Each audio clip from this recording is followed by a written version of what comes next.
The Secret Diary of Cameron Baum. Kant. Margaret Thatcher leads the way, followed by Richard Milhous Nixon, with Marilyn Monroe bringing up the rear. They stop by the front entrance of their target, the First National Bank of Long Beach, which they are about to rob.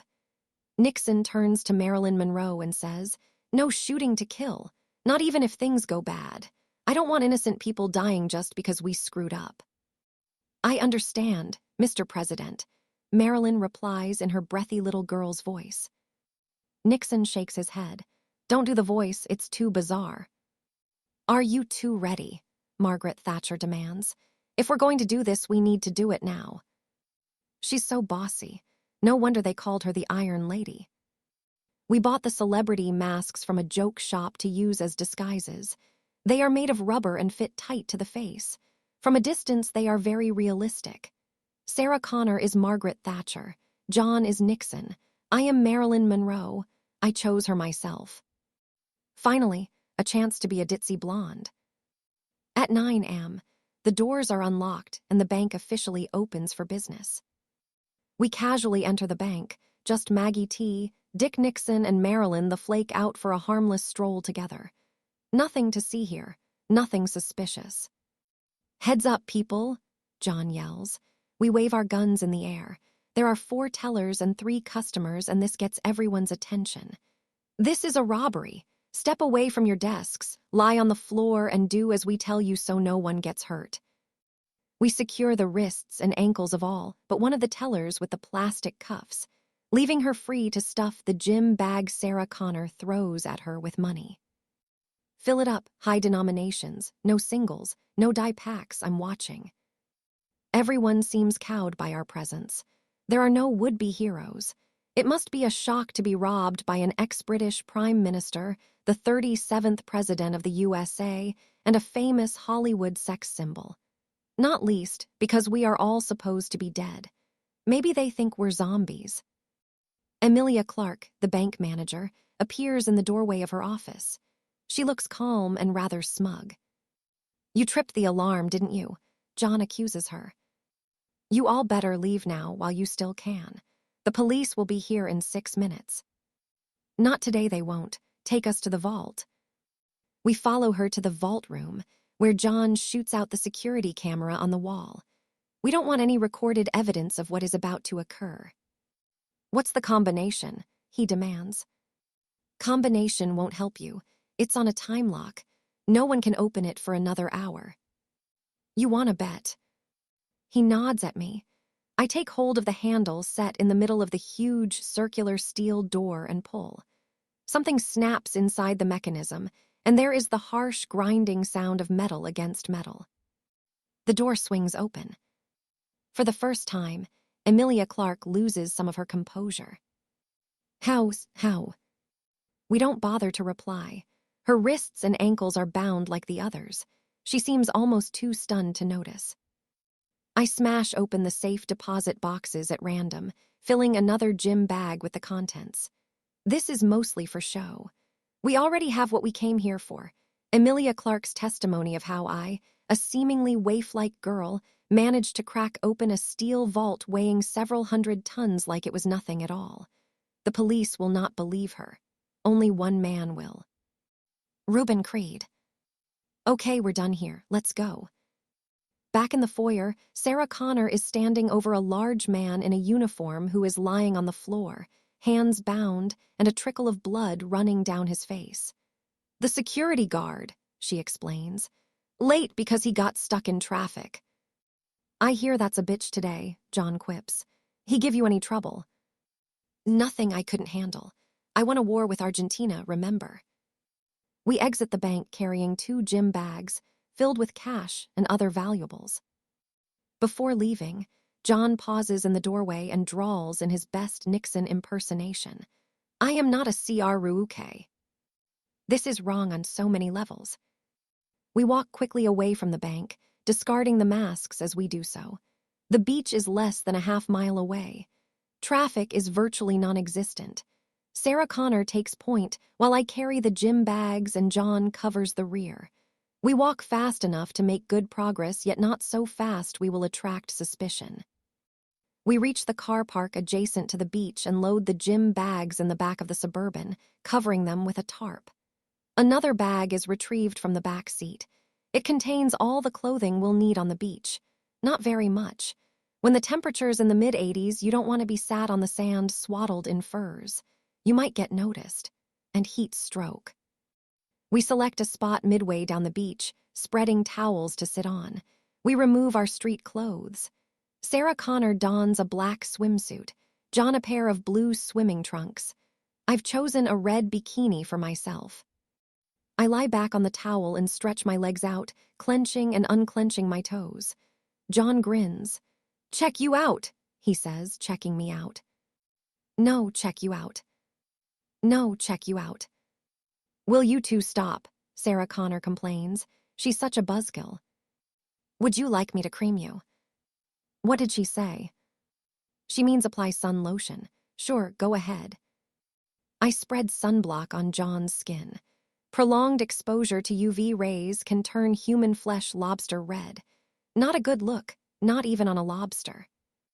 Look at us. Are we the coolest bank robbers ever? Certainly the least dressed. It doesn't feel right, Sarah Connor remarks. Sunning ourselves when we've just robbed a bank. Mom, we've gone over this. If we leave now, we'll just get stuck in the same traffic jam as everyone else. We should have used motorbikes. The police will put choppers in the sky. If the only things moving are 3 motorcycles, I think they'll be a tad suspicious. As if on cue, a police helicopter roars by overhead, ignores us entirely, and heads inland. Just relax, Mom. Catch some rays. Didn't you used to like the beach? When I was younger. Well, do what you did then. You want me to find a surfer boy, smoke pot and sleep with him. I'll pretend I didn't hear that. We are not the only ones enjoying a trip to the beach. Families are dotted around on the sand. By the surfline, people are wadding and walking their dogs. Off to the right, a man wearing Bermuda shorts is intently sweeping the sand with a metal detector. I hope he doesn't come over here. He'll find more than he bargained for. A shortwave radio is produced. With white earphones, it seems as if John is listening to music on an iPod when he is actually scanning the police frequencies. It's chaos. The whole of downtown is gridlocked, he reports. Traffic is even backed up on the interstate. Every available police officer is on emergency traffic duty. We could have robbed every bank in Long Beach and no one would even notice. One is plenty, his mother insists. Such a killjoy. After an hour, John announces, "Okay, I think that's enough. Call off the attack dogs." I use an iPhone to access the highway department's mainframe computer, easily circumventing their firewall and clumsy security protocols. I send a suicide message to the virus infecting the system. It self-destructs, leaving no trace behind. The original programming will now resume. It's done. Albert is dead. Albert. I named the malware Albert. Whatever floats your boat. Okay, we'll give it another hour to get back to normal, then we're out of here. We find a discarded Frisbee half buried in the sand and John, and I pass the time throwing it back and forth. It's a slow-moving object that requires little in the way of skill or dexterity to judge its flight path. One of the dogs near the surfline notices our game and runs up the beach to join in, only to realize halfway that I am, well, me.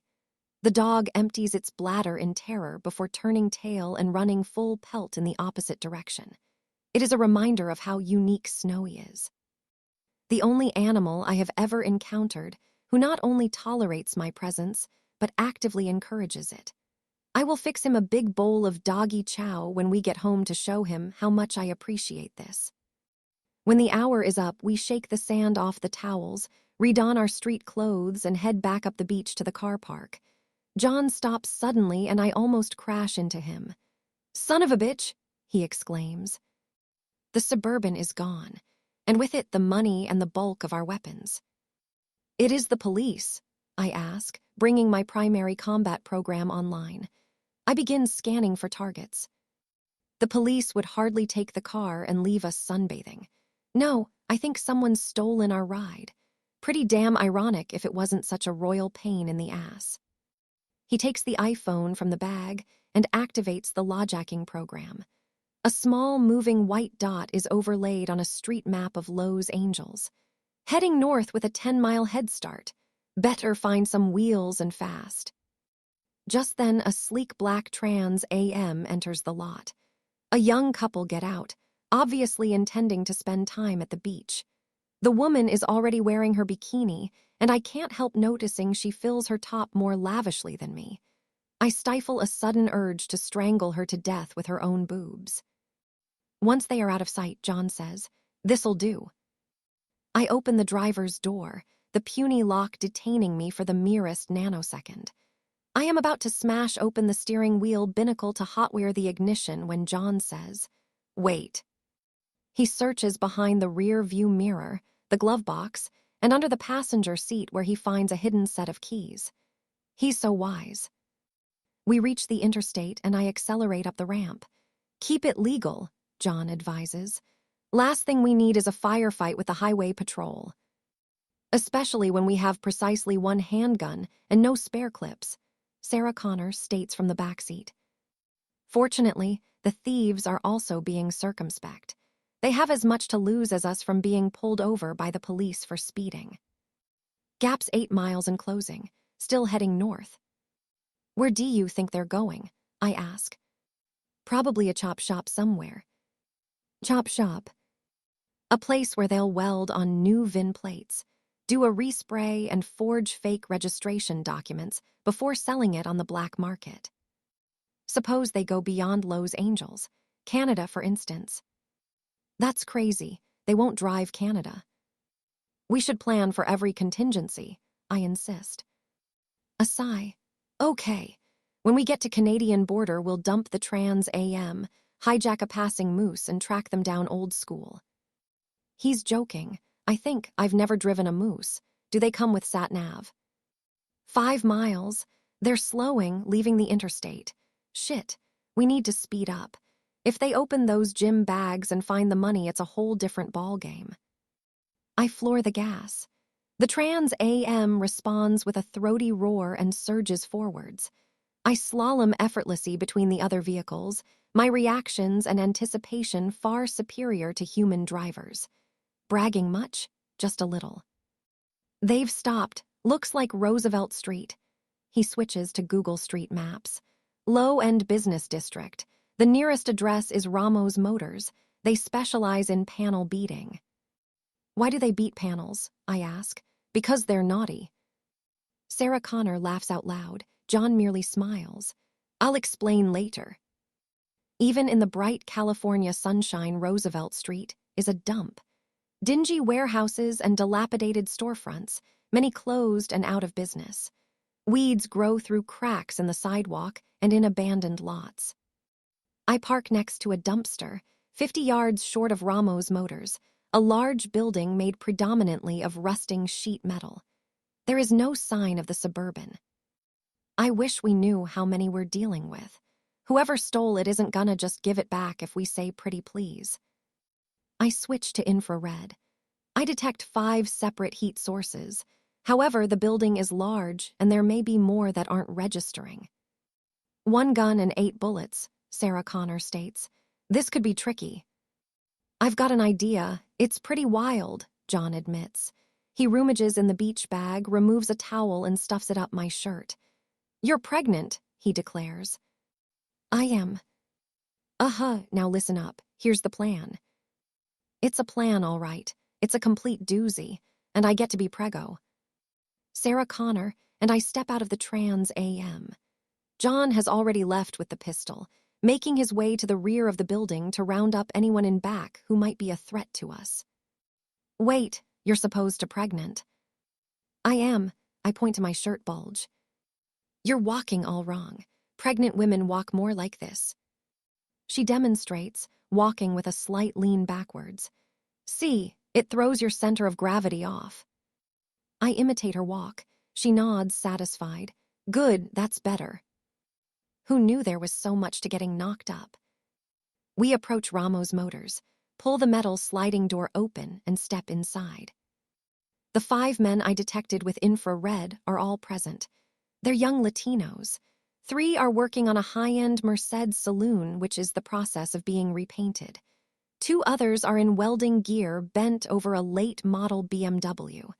Our Suburban is parked away to the left. No one is working on it. One of men notices us and says, "Hey, what up, sister?" Sarah Connors says, "I'm looking for Jose." One of the welders lifts his protective mask. "I'm Jose. Who are you?" "Who am I? I'll tell you who I am. I'm the mother of the girl you knocked up, that's who." That's my cue to begin crying. "Oh, Jose," I wail. "I'm so sorry. She forced it out of me. Please don't hate me."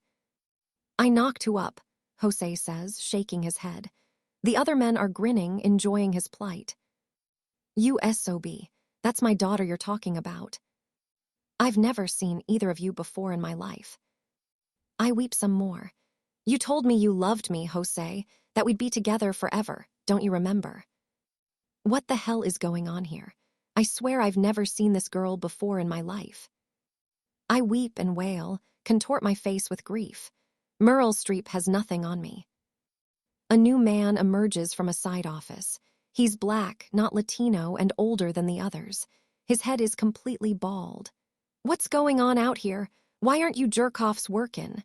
That Beamer's gotta be in Mexico by the 10th. One of the other men says, "It's Jose, boss. He's knocked up some white bread bitch and now her mom wants payback." "Don't you call my daughter a bitch," Sarah Connor scolds. "Marvin, man, I swear on all that's holy I ain't never seen this girl before in my life." "Oh, Jose, you promised you'd love me always." "You crazy girl, what the hell's wrong with you?" "I think we know what's wrong with her, man." One of the other men grins. "She having your kid, bro." The others laugh. Jose's face goes red. "This is a joke, right? You guys are setting me up. Ha ha, very funny." "It's no joke, Jose. And you're marrying my daughter. The registry office is booked for Saturday." "What?"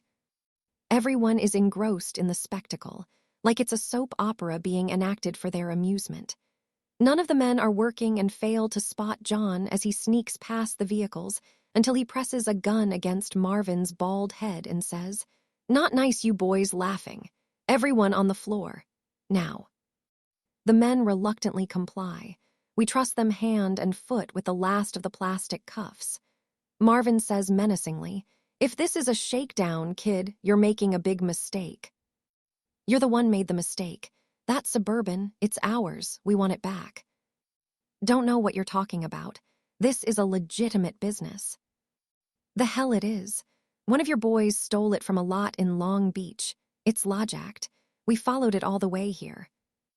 "Damn it, Mickwell. How many times I tell you always check for tails." Jose says, "Wait a second, so the girl's not really pregnant." "Nope, show him." I remove the towel from under my shirt. Jose's smile is broad with relief. "Oh, gracias, Jesucristo." "Hey, you could do a lot worse," John tells him. He's so loyal. Marvin says, "What's here stays here. You're shit out of luck, kid. You want the Suburban back, you better shoot us. And I don't think you got the cojones." "You'd be surprised what I've got. I'll make you a trade, Marvin. You say you're a businessman, so this should be right up your street." "What kind of trade?" Outside is a shiny black Trans AM. Consider it part exchange for the Suburban. It's a better deal than you deserve. "Trans AM, huh? What year?" "08, maybe 09. "Stick shift." 5 on the floor, plus alloy rims and a Sony sound system. It's a sweet ride. So we cool, Marvin. "Trans M for a freaking mom mobile. Sure, we cool. You can untie us now." "You really think I'm that stupid?" "Worth a shot." On the drive home, John congratulates us on our performance. "Really great job, guys. Academy Award stuff. You almost had me believing it. One thing, though, how'd you know there was a guy named Jose in there?" "I didn't," Sarah Connor smirks.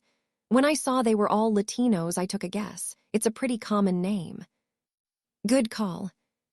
"I enjoyed being pregnant," I announce. "Oh, yeah.